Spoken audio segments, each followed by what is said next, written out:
This is gonna be the Apple Watch Series 6 versus my Apple Watch SE. This is a review 3 months later. Don't buy the wrong Apple Watch. So, on September 18th, the brand new Apple Watch Series 6 hit the scene alongside the cheaper Apple Watch SE. Now, with very little argument, it's easy to say that the Apple Watch is the best-selling smartwatch and in many ways number one.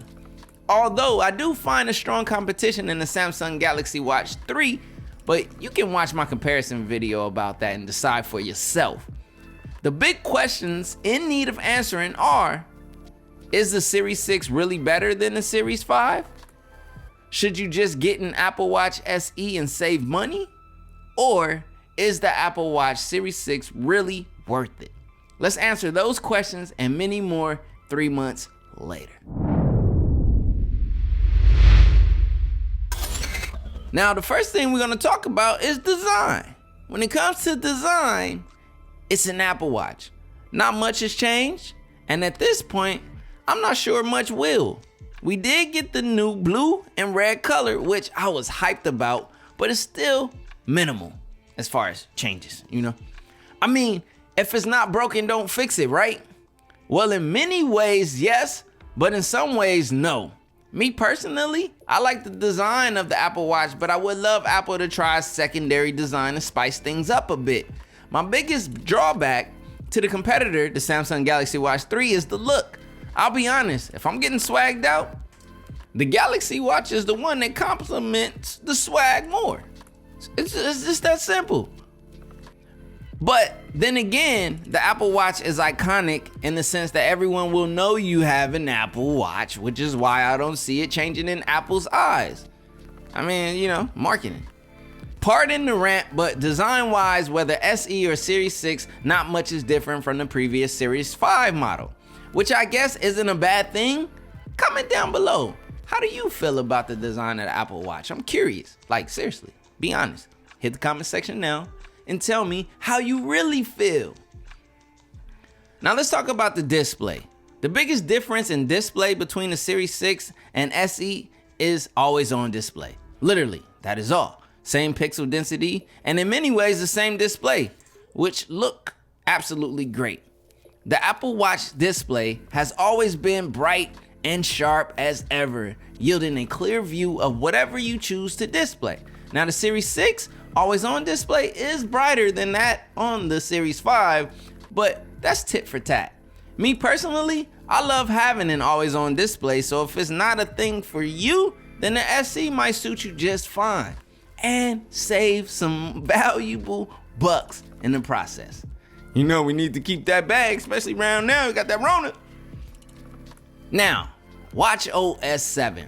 What makes the Apple Watch great isn't so much its design, but its software. The user experience I prize so much in any tech product I review is found in the software of watchOS 7. Now here's the best part about the SE and Series 6 or Series 5, etc. They all run the same software, meaning you get basically the same experience, except for the limits of the processor on board, which we'll touch more on later when we discuss performance. But when it comes to convenience, heart rate notifications, safety and emergency, phenomenal fitness tracking, Apple Fitness Plus, native sleep tracking, blood oxygen on demand or ECG, which is Series 6 only, hand washing tracker, and the many other apps and software features included within watchOS 7. No matter how you cut it, Apple Watch has the best third-party app selection and typically the best smartwatch experience on the market. Performance. Now this is where the two differ in the sense that one has a newer processor than the other. The Series 6 is packing the brand new fastest S6 chipset, while the SE isn't far behind at all, sporting the S5 chipset, which is said to be twice as fast as the Series 3. Now the difference isn't just the chipset. There's also the third generation heart sensor on the Series 6 versus the SE's second gen heart sensor, but both are rocking the same second generation speaker and mic. So while they are slightly different in tech, they are also extremely similar. The Series 6 is about 20% faster, but in real world use, the experience is almost the same. And that literally rounds up performance. Like, these things are fast, they're snappy, they look good, they move good. You know, what more do you want me to say? Let's talk about price versus value. The flagship Apple Watch 6 starts at $399 for the GPS only model and $100 more for the GPS/cellular version. Mind you, this is just the start, and the price rises depending on the size and material chosen. You know, aluminum, stainless steel, or titanium. Now the SE comes in a more value-driven starting price of $279 for a GPS-only model or $329 for the GPS/cellular version. The Apple Watch SE is the cost-efficient way to experience the Apple Watch without losing too much. But the Series 6 is the true feature-packed Apple Watch experience, but it comes at a price. So see where you fit in, the budget-wise, make your options, and make a sound decision. Battery life. I'll make this short and straight to the point.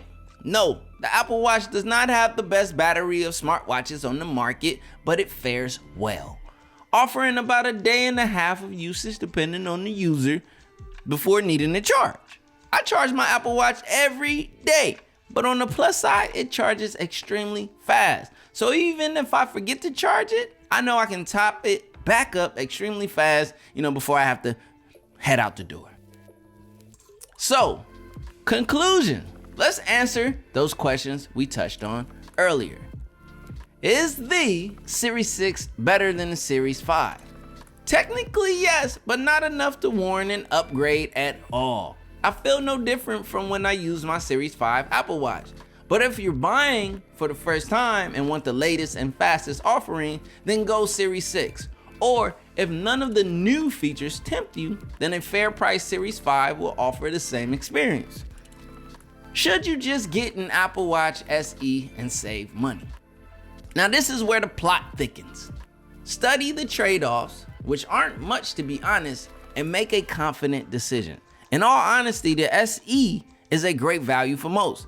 And with the new family feature, it might be ideal for staying in touch with and tracking younger loved ones without the complexity of giving them a smartphone, an expensive one. The pricing is a good sweet spot.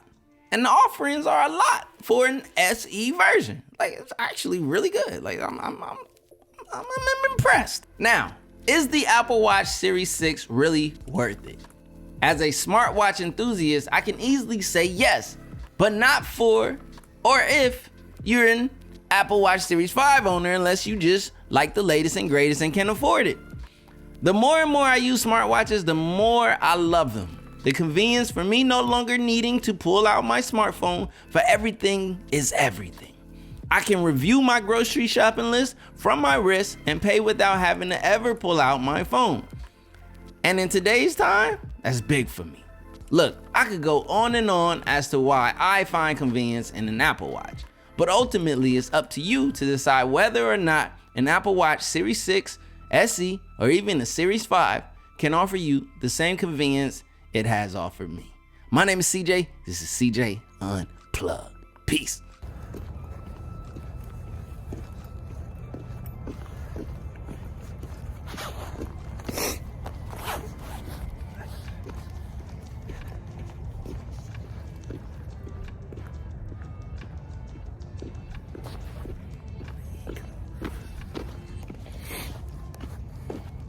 What is up, YouTube? My name is CJ, this is CJ Knows Tech, and I am your smartwatch guru. Today we're taking a look at the brand new Apple Watch Series 6 versus the brand new Samsung Galaxy Watch 3. Which is the king? Which is the creme de la creme? What is the better option? Now, the Samsung Galaxy Watch 3 is compatible with not only its Samsung devices, but Android devices, as well as Apple iPhone, iOS devices. So this is a cross-platform smartwatch that has a lot to offer design-wise, battery life-wise, and so forth, that can, in some situations, outweigh this here, the most popular smartwatch in the world, the Apple Watch. So the Apple Watch Series 6 has been, I guess, the king by sales and market share for some time now, But honestly, with this Samsung Galaxy Watch 3, the Apple Watch has something to worry about. So let's get into the video. My name is CJ, this is CJ Knows Tech, where I like to get to know tech, use tech, abuse tech, and report to you about that very tech so you can make a more sound tech decision.